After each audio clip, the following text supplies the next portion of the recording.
이 시간 하나님께서 우리에게 주시는 말씀은 누가복음 10장 29절에서 37절까지의 말씀입니다. 제가 보는 성경으로 신약 110쪽입니다.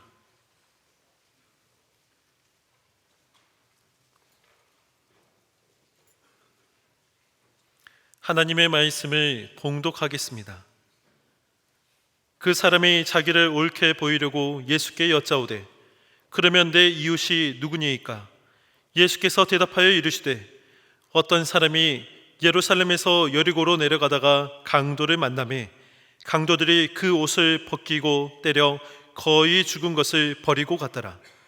마침 한 제사장이 그 길로 내려가다가 그를 보고 피하여 지나가고 또 이와 같이 한 레위인도 그곳에 이르러 그를 보고 피하여 지나가되 어떤 사마리아 사람은 여행하는 중 거기 이르러 그를 보고 불쌍히 여겨 가까이 가서 기름과 포도주를 그 상처에 붓고 싸매고 자기 짐승에 태워 주막으로 데리고 가서 돌보아 주니라. 그 이튿날 그가 주막 주인에게 데나리온 둘을 내어주며 이르되 이 사람을 돌보아 주라. 비용이 더 들면 내가 돌아올 때에 갚으리라 하였으니 내 생각에는 이 세 사람 중에 누가 강도 만난 자의 이웃이 되겠느냐? 이르되 자비를 베푼 자니이다. 예수께서 이르시되 가서 너도 이와 같이 하라 하시니라. 아멘. 2004년부터 2005년까지 방영된 SBS 월화 드라마 러브스토리 인 하버드에서 식당에서 스테이크를 먹다가 기도가 막혀서 갑작스럽게 호흡곤란을 일으킨 환자를 발견한 의대생이 아직 전문적인 이술을 실제 환자에게 행하는 것이 불가한 학생 신분임에도 불구하고 응급시술을 행해서 징계위원회에 회부되었습니다.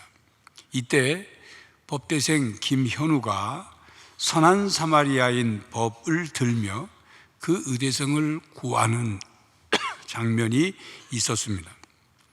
선한 사마리아인 법을 인용해서 그 내용을 드라마에 담은 거죠. 법적인 차원과 도덕적인 차원에서 시청자들에게 이슈를 던졌던 그런 드라마였습니다. 우리나라에서는 선한 사마리아인 법이 제정되지는 않았지만 프랑스, 영국, 캐나다, 스위스, 독일 등 10개국 이상의 나라에서 시행되고 있습니다. 생면부지의 타인을 돕는 사회 분위기를 만들고자 하는 법이라고 말할 수 있습니다. 이 법은 크게 면책조항과 또 처벌조항으로 구분됩니다. 면책조항의 경우는 도와주고 나서 누명을 쓰는 것을 두려워해서 사람들이 스스로 선행을 자제하는 것을 방지하기 위한 조항이죠. 처벌조항은 위험에 처한 사람을 구조하는 과정에서 자신이 위험에 빠질 상황이 아님에도 불구하고 구조 불이행을 저지른 사람을 처벌하는 법입니다. 그런데 선한 사마리아의 법은 논란이 되는 내용이 있습니다. 예를 들어 물에 빠진 사람을 구하지 않았을 경우 과연 이것을 법적으로 처벌하는 것이 가능한지가 이 법을 비판하는 논란의 예입니다. 정리하면 타인의 이익을 위해 개인의 자유를 어디까지 희생시키는 것이 옳은가라는 부분에서 의견이 대립되고 있습니다. 여러분은 어떻게 생각하십니까? 오늘 설교는 법적인 논란을 다루려고 하는 것이 아닙니다. 우리는 오늘 본문 말씀에서 예수님께서 왜 이 말씀을 하셨는지를 깨달아 법적인 접근이 아닌 신앙적 접근으로 예수님의 질문에 대답하며 실천하는 신앙인이 되고자 하는 것입니다. 예수님께서 이 비유의 말씀을 하신 데에는 그 계기가 있죠. 2주 전에 말씀 설교한 것처럼 어떤 율법 교사가 예수님께 찾아와서 질문을 했습니다. 예수님을 시험하려고 질문한 거죠. 내가 무엇을 하여 영생을 얻겠습니까? 라고 물었습니다.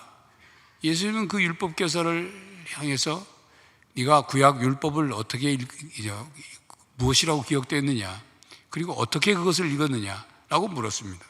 근데 율법교사가 성경에 대해서 자신 있으니까 대답을 했죠. 하나님을 사랑하라, 이웃을 내 자신처럼 사랑하라 라고 되어 있습니다. 예수님은 그 대답을 듣고 그를 칭찬했습니다. 네 대답이 맞다. 그리고는 그렇게 행하라. 그리하면 살 것이다 라고 말씀하셨습니다. 그러자 율법교사는 예수님께 칭찬도 받았겠다, 교만이 발동한 거죠. 그래서 율법교사는 한 발 더 나가 자기를 예수님 앞에 옳게 보이려고 또 질문을 했습니다. 그러면 내 이웃이 누구입니까? 율법교사는 이 질문을 하면서 그 이웃이 누구인지 답도 자기는 알고 있다고 생각을 하고 질문을 한 거예요. 그리고 예수님께서 이웃이 누구인가라고 말씀하시면 자기 답을 알고 있으니까 내가 그 이웃은 내가 사랑했습니다, 내 자신처럼 그렇게 사랑하고 있습니다 라고 대답함으로 자기를 옳게 보이려고, 의롭게 보이려고 질문을 한 것입니다. 그리고 상대적으로 예수님의 가르침에 대해서 자기가 답을 다 알고 있으니까 예수님의 가르침이 별것 아니다 이렇게 이제 만들고 싶었던 거죠. 그런 그에게 예수님은 이웃이 누구인지를 알려주시기 위해 비유로 말씀하셨습니다. 그 비유가 우리가 잘 아는 선한 사마리아인 비유죠. 어떤 한 사람이 예루살렘에서 여리고로 가다가 강도를 만났습니다. 다 빼앗기고 흠씩 두들겨 맞고 거의 죽어가게 되었어요. 그곳을 마침 지나가던 제사장이 그 강도 만나 죽어가는 사람을 봤지만 그냥 못 본 척 피하여 가버렸습니다. 한 레위인도 그 사람을 봤지만 또 그렇게 피하여 지나갔습니다. 어떤 사마리아 사람은 여행 중이었는데 그 사람을 발견하고는 불쌍히 여겨서 응급처치를 하고 자기가 타고 가던 짐승에 그 사람을 싣고 주막으로 간 거죠. 가서 돌봐주고 이튿날 자기는 여행을 가야 하니까 주인에게 부탁한 거죠. 돈을 주면서 이 돈을 줄 테니까 잘 돌봐주시고 만약 모자라면 내가 여행 갔다 오는 길에 다 더 갚아주겠습니다. 그 내용이 비유의 내용입니다. 이 비유에 등장하는 제사장과 레위인은 레위기 21장 1절에 제사장은 죽은 자를 만짐으로 스스로를 더럽히지 말라는 율법을 지키기 위해서 강도 만나 거의 죽은 사람을 만지지 않기를 원했던 거예요. 아직 죽지는 않았어요. 만지다 죽으면 죽은 사람을 만짐으로 스스로를 더럽히는 일이 될 것 같으니까 피하여 도망간 것입니다. 또 인과응보 교리 때문에 그렇게 도망갈 수도 있죠. 인간이 당한 불행이나 사고나 질병이나 고난은 자기가 지은 죄가 있어서 죄에 대한 벌로 받는 것이니 저 사람 저렇게 된 거 벌 계속 그냥 받도록 놔둬야 된다, 그렇게 생각하고 방치한 것입니다. 비유로 말씀하신 예수님은 율법교사에게 물으셨습니다. 36절에 내 생각에는 이 세 사람 중에 누가 강도 만난 자의 이웃이 되겠느냐. 이에 율법교사는 37절에 자비를 베푼 자니이다 라고 대답을 했습니다. 예수님의 비유 속에 제사장, 레위인, 사마리아 사람이 등장을 하죠. 근데 율법교사는 예수님께 사마리아인입니다 라고 대답하지 않고 자비를 베푼 사람입니다 라고 대답을 했어요. 예수님께서 유대인들이 멸시천대 증오하는 사마리아인을 이웃사랑의 모델로 말씀을 하시니까 이 율법교사 유대인은 자기 입으로 사마리아인이 강도 만난 유대인의 이웃이 되었다고 대답할 수가 없었던 거예요. 대답하고 싶지 않았겠죠. 유대인들은 자기들이 하나님의 특별한 선택을 받은 사람들이고 이방인과 사마리아 사람들은 부정한 사람으로 여겼습니다. 특히 사마리아인은 유대인들이 멸시천대 증오하는 대상이었어요. 왜 그렇게 되었느냐 하면 솔로몬 왕이 죽고 이스라엘은 북이스라엘과 남유다 왕국으로 나뉘었죠. 그런데 그 북이스라엘은 사마리아를 수도로 삼고 그래서 그 북이스라엘을 사마리아라고 부르기도 했습니다. 그런데 그 북이스라엘이 주전 8세기에 아수르에 의해서 정복당하고 멸망하죠. 그래서 많은 사람들이 포로로 끌려갔습니다. 아수르로. 그리고 아수르가 어떤 정책을 하면 이주 정책을 펴서 많은 아수르 사람들이 사마리아 지역에 와서 살았어요. 그러면서 아수르와 북이스라엘의 혈통과 문화와 종교를 혼합시키려고 하는 정책을 세운 거죠. 그래서 피가 섞여버린 거예요. 자폰이 이루어졌습니다. 이에 대해서 남유다 왕국의 유대인들은 저 북이스라엘, 저 사마리아 사람들, 저 부정한 사람, 피가 섞인 부정한 사람들, 어떻게 거룩한 하나님의 선택받은 백성들이 이방인과 피가 섞일 수 있느냐 하고 이제 멸시하고 천대하기 시작했던 거죠. 그러다가 이제 남유다 왕국이 바벨론에 의해서 멸망을 당하죠. 그리고 포로로 끌려갔다가 70년 있다가 본국으로 돌아옵니다. 그래서 돌아와서 무너진 예루살렘 성전을 재건하려고 하니까 북사마리아 사람들이 우리도 함께 성전을 재건하도록 참여하게 해달라.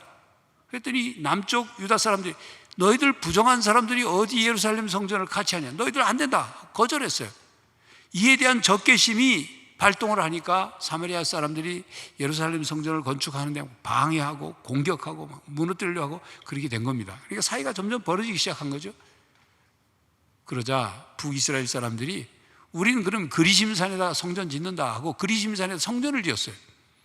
그랬더니 유대인들, 남쪽 유대인들의 입장에서 예루살렘 성전 외에 다른 곳에 성전을 짓는 것은 이 율법을 어기는 일이라 생각해서 북쪽 사마리아 사람들에서 굉장히 이 불쾌한 반감을 비쳤습니다.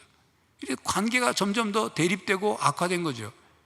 그 이후에 또 어떤 일이 있었냐면 사마리아 사람들이 예루살렘 성전을 모독하는 사건을 벌였습니다. 그러니까 둘 사이가 극에 다른 거예요. 대립과 갈등이 극에 다른, 서로 사랑할 수 없는 관계가 되어버린 것입니다. 본문 나오는 대화에서 율법교사가 예수님께 물은 그러면 내 이웃이 누구이니까? 라는 질문은 내가 사랑해야 할 내 이웃이 누구입니까? 라는 의미의 질문입니다. 하지만 예수님의 비유 속에서 이 질문은 이웃이 된다는 것이 무엇이고 어떻게 이웃이 될 수 있는가라는 질문으로 바뀌었습니다.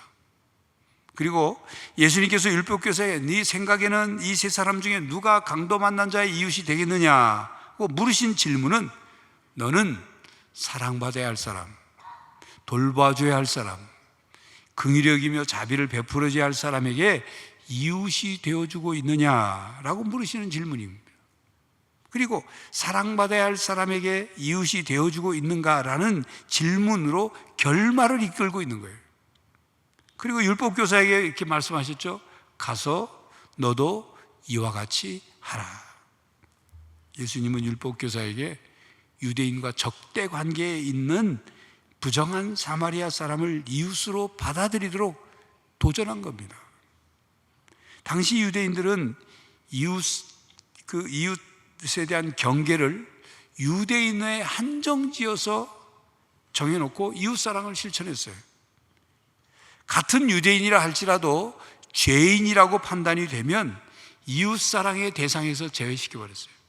그러니 이방인과 사마리아인은 당연히 이웃사랑의 대상에서 제외되죠. 이처럼 율법교사의 마음에는 이미 자신이 관심을 가지고 있거나 사랑하고 있는 이웃, 그게 정해져 있었어요. 제사장, 레위인, 서기관, 율법교사 등 자기의 이웃은 그렇게 떠오르는 사람들이에요. 흐뭇한 마음으로 내 이웃이 누구입니까? 라고 물은 거예요. 그 사람들을 자기 이웃이라고 생각을 하고 물은 겁니다.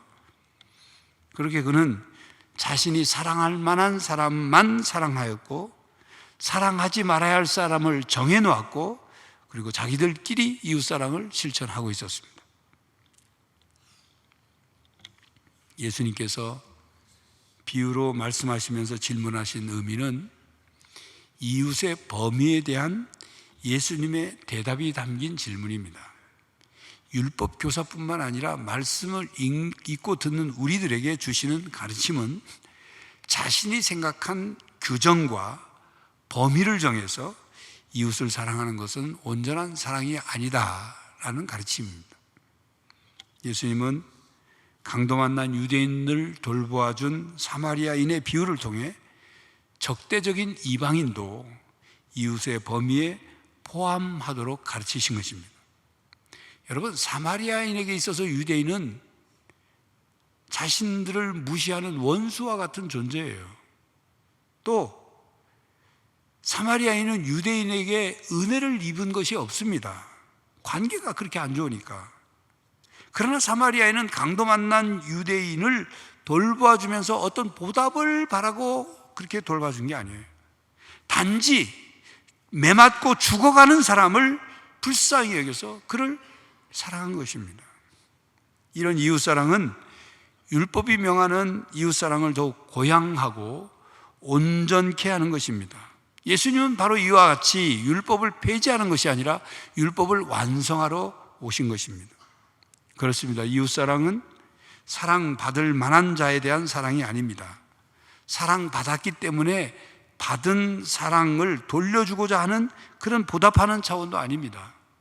또한 보상이나 칭송이나 되돌려 받을 어떤 사랑을 기대하고 행하는 사랑도 아닙니다.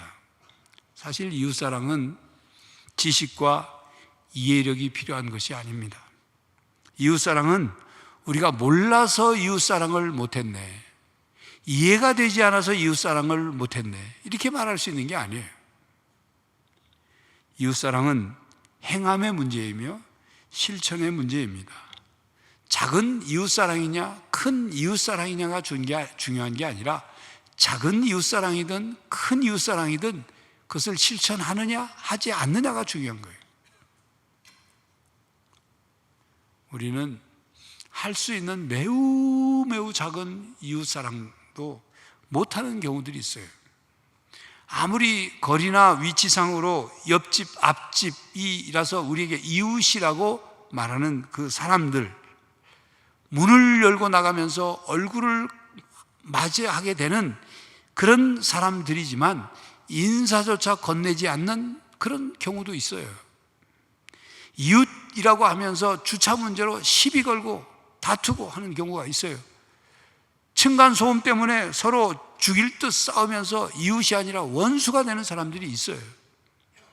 그런 것을 보면 이웃은 거리나 위치에 의해서 이웃이라고 정의가 될 수 있는 것이 아니라 이웃이 되어주는 관계가 이웃이라는 것을 정의해 줍니다. 서로 좋은 이웃이 되어줄 때 이웃이라고 말할 수 있다는 것입니다. 이렇게 작은 이웃사랑을 우리가 실천하지 않으면서 큰 이웃사랑을 실천할 수는 없는 법입니다.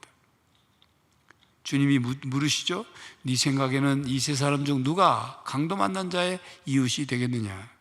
이 예수님의 질문은 우리가 쳐놓은 경계선과 잣대들, 그것으로 선을 긋고 구별하고 판단한 타자들에 관한 근본적인 물음입니다.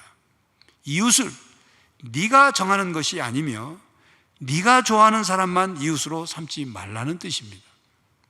예수님은 마태복음에서 그런 이웃사랑을 지적하셨습니다. 그것은 이방인이나 세례들도 다 그렇게 한다. 이방인이나 세례들도 그렇게 다 할 수 있는 거다. 너희들 그거 하면서 대단한 것 한 것처럼 생각지 말아라. 그렇게 말씀하신 거예요. 마태복음 5장 46절 47절이죠. 너희가 너희를 사랑하는 자를 사랑하면 무슨 상이 있으리요? 세리도 이와 같이 아니하느냐? 또 너희가 너희 형제에게만 무난하면 남보다 더하는 것이 무엇이냐? 이방인들도 이와 같이 아니하느냐? 그러면서 원수까지 사랑하고 핍박하는 자를 위해 기도하라고 말씀하죠. 44절입니다. 나는 너희에게 이르노니 너희 원수를 사랑하며 너희를 박해하는 자를 위하여 기도하라. 유대인들은 조건을 정해놓고 그것에 맞춰서 그걸 비교해서 자기보다 못한 사람을 이웃으로 받아들이는 것을 꺼리는 경향이 있었어요. 그런데 유대인들만 그런 것이 아니라 사실 우리들에게도 그런 경향이 있습니다. 내가 관심을 갖거나 사랑을 베풀 대상, 즉 내가 사랑할 사람을 어떤 조건이나 어떤 기준이나 어떤 선입견이나 편견을 가지고 그 이웃을 받아들이기도 하고 그 이웃을 받아들이지 않기도 합니다. 교회 안에서도 마찬가지. 자기와 의견이 다른 교인들을 공격하거나 공동체에서 소외시키는 경우가 있습니다. 자기가 세워놓은 기준이나 조건이나 평가에 따라 끼리끼리 몰려다니기나 하고 다른 교인을 철저히 외면시키거나 소외시키는 경우가 있어요. 교회는 그리스도의 몸이며 그리스도는 그 몸된 교회의 머리이시고 교인은 그 그리스도의 몸의 각 지체인데 지체들이 서로 나뉘어서 그리스도의 몸을 찢고 있으면서도 본인들은 신앙생활을 잘하고 있다고 착각하며 살아가는 거예요. 그런 우리들에게 예수님께서 물으십니다. 네 생각에는 이 세 사람 중에 누가 강도 만난 자의 이웃이 되겠느냐? 그리고 우리에게 다시 물으십니다. 너는 누구에게 이웃이 되어주고 있느냐? 여러분, 오늘 본문 말씀을 통해서 우리가 잊지 말아야 할 것은 이웃사랑을 실천하는 것, 그것만 잊지 말하는 게 아니에요. 하나님 사랑과 이웃사랑입니다. 이웃을 사랑하는 것에만 몰두하게 되면 온전한 이웃사랑이 이루어지지 못할 수도 있습니다. 하나님 사랑 없이 이웃사랑하는 것, 그것은 한계가 있고 또는 자기 의에 빠질 수 있어요. 하나님의 사랑을 깨닫고 하나님께 받은 사랑으로 이웃을 사랑해야 하는 겁니다. 십자가의 사랑으로 이웃을 사랑해야 하는 겁니다. 우리는 우리 안에 있는 사랑의 그 감정이나 그 능력, 사랑의 능력만으로 이웃을 온전히 사랑할 수 없습니다. 우리는 하나님을 사랑하며 또 이웃을 사랑해야 합니다. 그렇게 우리에게 하나님의 사랑이 공급되어야 하고 공급된 하나님의 사랑, 공급된 예수님의 사랑, 공급된 십자가의 사랑으로 이웃 사랑을 실천할 수 있는 거예요.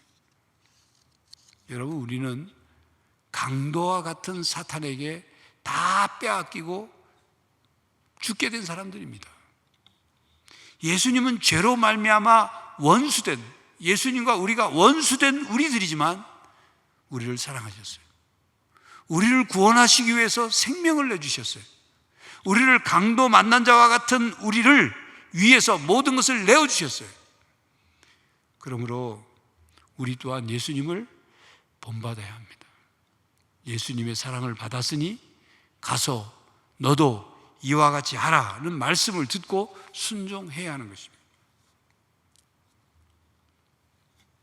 여러분, 오늘 본문 말씀 끝을 보면 예수님의 말씀을 들은 이 율법 교사가 어떻게 반응했는지는 기록되어 있지 않습니다. 예수님의 말씀을 듣고 나서 그동안 자신이 이웃사랑을 잘못 실천했구나 하고 깨닫고 뉘우쳤는지, 아니면 복음서 다른 곳에 등장하는 그 젊은 관원처럼 예수님의 말씀을 듣고 근심하며 그냥 예수님 곁을 떠나갔는지, 아니면 예수님을 시험하려고 했던 자기 뜻대로 되지 않으니까 혼자 열받았고 씩씩거리며 그냥 가버렸는지 기록은 되어 있지 않습니다. 그러나 오늘 우리에게 하시는 예수님의 말씀을 우리는 들을 수 있어요. 누가 강도 만난 자의 이웃이 되겠느냐? 가서 너도 이와 같이 하라는 말씀을 듣고 어떻게 반응하는지는 우리 각자의 선택과 실천에 달려 있습니다. 아침 출근 시간에 지하철역 근처에 토스트 파는 데서 한 학생이 토스트를 사서 먹고서는 지하철 입구에 웅크리고 있는 노숙인에게도 토스트 한 개를 사서 전해주는 그런 모습, 그런 미담이 소개된 적이 있어요. 그 학생에게는 노숙인이 이웃으로 보인 거죠. 또 다른 예가 있습니다. 어느 중국집에서 있었던 일이에요. 어느 날 저녁 무렵에 초라한 행색의 한 여자아이가 두 동생 손을, 어린 동생을 잡고 중국집에 들어왔답니다. 세 아이들은 잠시 쭈뼛쭈뼛 하다가 이내 짜장면 두 개를 주문했습니다. 돈이 없었던 거죠. 음식이 나오기만을 기다리던 둘째가 이렇게 말했습니다. 엄마 아빠가 있었으면 얼마나 좋을까. 같이 저녁도 먹고. 그 말을 하자 언니는 아무 말도 못하고 고개를 푹 숙였어요. 이를 옆에서 지켜보고 있던 중국집 여주인이 아이들에게 다가가서 자신을 돌아가신 엄마의 친구라고 소개한 뒤에 짜장면 3그릇과 탕수육 한 접시를 갖다 주었습니다. 아이들은 영문도 모르는 채 아주머니가 내놓은 음식을 먹으면서 연신 고맙다고 인사를 하면서 허기진 배우를 채우느라 허겁지겁 정신없이 먹더랍니다. 이를 지켜보던 여주인은 언제든지 짜장면 먹고 싶으면 놀러와라 라고 말하면서 그 아이들을 돌려보냈습니다. 사실은 모르는 애들이었어요. 엄마 아빠가 없는 아이들이기 때문에 그 밥을 그냥 주면 상처받을지 몰라서 엄마와 아는 사이라고 그렇게 말하고 준 거예요. 그 중국집 여주인에게는 그 부모 잃은 3남매가 이웃으로 보인 거죠. 그리고 자기가 할 수 있는 것으로 사랑을 실천했습니다. 몇 주 전에 새벽 기도회 때나 수요 기도회 때 합심 기도하는 기도 제목이 있죠. 그래서 그 기도 제목 중에 조손 가정, 할머니 할아버지와 손주, 부모가 없어서 할머니 할아버지와 손주와 사는 가정과 한부모 가정, 뭐 아빠와 혼자 있다든지 엄마 한부모 가정을 위한 기도를 우리가 드렸어요. 근데 한 성도님이 그 기도를 하면서 하나님이 감동을 주셨다는 거죠. 어려운 조선 가정과 한부모 가정을 위해서 전해달라고 100만 원을 헌금으로 가져왔어요. 2가정에게 전달했어요. 또 어떤 분은 재난당한 가정을 위해서 도와달라고 헌금을 하신 분도 계시죠. 그분들은 바로 그런 어려움을 당한 분들, 어려운 형편에 있는 분들 이웃으로 보인 거예요. 어떤 신앙인은 지구 저 반대편에 있는 아프리카에 그 물이 없어 우물이 먹을 생수가 없어서 병 걸리고 하는 그들을 위해 우물 파기를 위해서 헌금을 했죠. 그래서 우물을 팠습니다. 또 그곳까지 가서 섬기고 돌보며 이웃사랑을 실천하는 분도 있어요. 사랑의 복음을 전하는 분들이 있어요. 우리 교회는 이웃들에게 사랑을 전하는 여러 가지 사역들을 실천하고 있습니다. 무료급식 금요일마다 또 반찬 배달하고 있고, 연세 많으신 분들 이불 빨래 해드리는 사역도 있고, 사랑의 천사 퍼즐 맞춰가지고 그 1,004만 원을 가지고 돈이 없어서 수술 못하거나 그런 돕는 일, 결혼 가정을 돕는 일, 물론 해야 될 일이 많습니다. 많은 일을 하는 게 아니에요. 해야 될 일이 너무 많아요. 그런데 봉사자가 없어요. 봉사자가 없어서 봉사자들 기다리고 있어요. 하던 사역도 봉사자가 없어서 사역을 이거 줄여야 되나 말아야 되나 이런 고민을 하는 경우들이 있어요.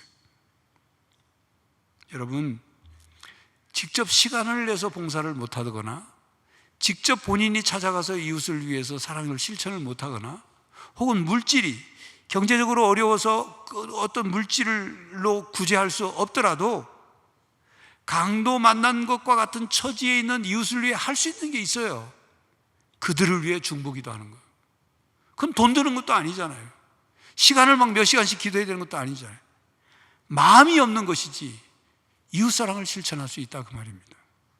성도 여러분, 선한 사마리아인 비유의 말씀은 그저 다른 사람을 도우며 착하게 살라 그런 말씀이 아니에요. 그런 수준의 말씀이 아니에요. 그냥 예수님의 간절한 권면이자 명령인 것입니다. 하나님을 우리는 사랑해야 합니다. 그리고 이웃을 사랑해야 합니다. 이것이 가장 크고 중요한 2계명이에요.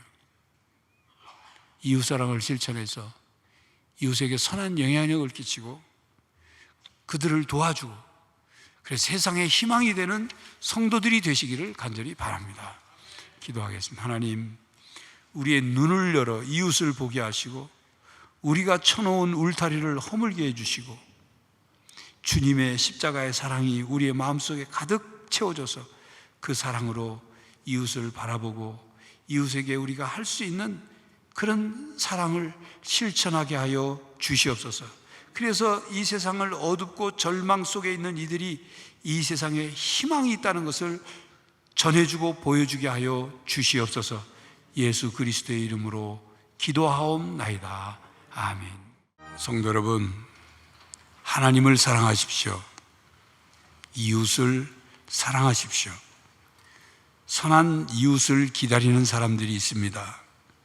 선한 이웃이 되어 주십시오. 작은 이웃사랑의 실천으로 시작하여 세상에 희망이 되는 성도들이 되시기를 간절히 바랍니다. 지금은 우리 주 예수 그리스도의 은혜와 하나님 아버지의 사랑과 성령 하나님의 교통하심이 선한 이웃이 되어 이웃사랑을 실천하며 살기로 다짐하는 모든 성도들과 가정과 삶의 현장 위에 이제로부터 영원히 함께 하시기를 간절히 축원하옵나이다. 아멘.